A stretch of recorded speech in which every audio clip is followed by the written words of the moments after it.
So I asked Marcus at the top of the broadcast, are we out of it yet or not?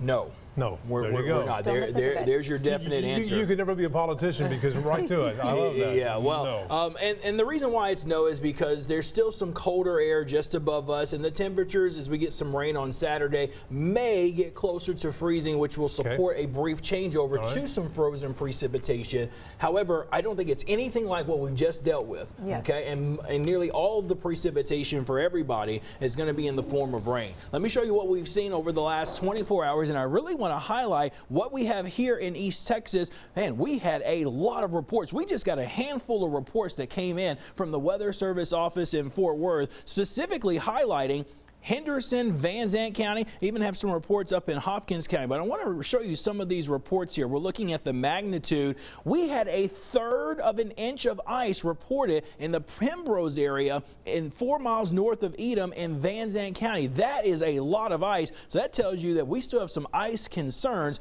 as far east and sections of East Van Zandt County at this current moment. Coming back into Henderson County, we also had 1/3 of an inch of ice reported there. The amounts around Smith County are a trace to just 1/100th. Let me go one more stop. I want to show you what we have up in Hopkins County. This is near the Cumbie area, 1/3 of an inch of ice as well. So that means the winter storm warning that was issued for these counties definitely verified, and the greatest impacts were across our northwest areas. Check out these pictures here. This was from Andrea, Durbin, and Lindale, showing the ice on elevated surfaces. It began to melt around 9 a.m.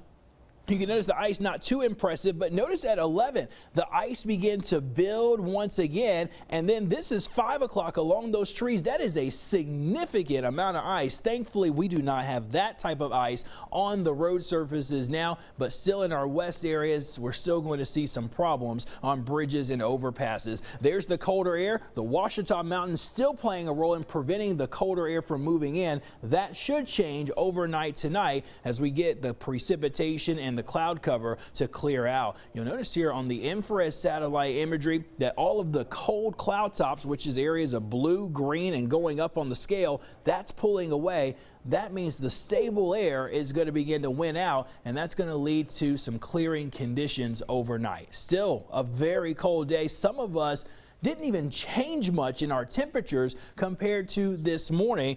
Warmer spots down in deep East Texas where we did see some 40s. You also notice there a few showers in Toledo Bend. It feels like the 20s for most areas. Let me show you tomorrow morning. We're still looking at cloud cover to remain across deep East Texas. However, I do expect you to make it near the freezing mark, but we're as cold as the low 20s up near I-30 north of I-20. This is a night that you definitely need to let the faucets drip and the 4 Ps 100% in effect. Look at the wind chill tomorrow morning. For some areas, we're talking about middle to low 10s to start for tomorrow. And then looking ahead to your Friday, we start dry, but then we're going to add rain chances into the late afternoon and evening. It's still a cold day with temperatures struggling to make it to 40 degrees. Here's Futurecast. Notice how the showers will begin to pick up as we get into the evening. It's relatively light. The freezing line at this point continues to stay to our north, but it does try to move in going into early Saturday morning. So there's that light mix that we could see. Again, I'm not too concerned about this. The road temperatures will be warm, even though it's still very cold in the air. And then we're transitioning back to all rain, perhaps a sleet pellet or two mixed in going into our Saturday afternoon. In general, it's rain. Sunday, that's the day that the sunshine returns. And next week, we're going warmer into the 60s and the 70s. More rain as well in deep East Texas going into the weekend. The second half of the weekend, it gets better.